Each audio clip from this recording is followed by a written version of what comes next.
Hi, I'm James at British Customs. Today I'm going to show you how to install these slash cut tips on this 2025 Speed Twin 1200 RS.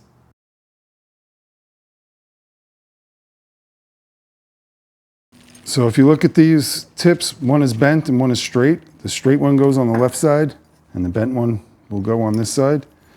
You have a little set screw in here. You need to make sure it's backed out so that this can slide on. If this isn't sliding on, that might be in a little bit too far and stopping it.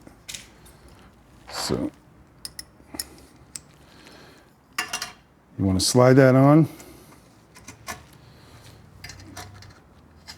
You're going to get this to where it's nice and straight, pretty much 90 degrees is where you'd have that set screw sticking out the back. It's a 3mm Allen. Just going to tighten up the screw.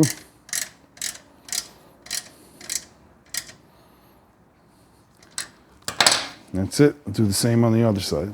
So again, make sure it's backed out so that you can slide that right on. You get that screw so it's 90 degrees. And this is straight.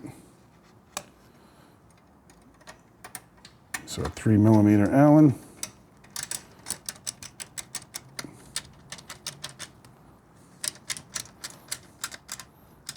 And that's it. You just want to step back behind the bike and take a look at, make sure they're both at the same angle, and call it a day.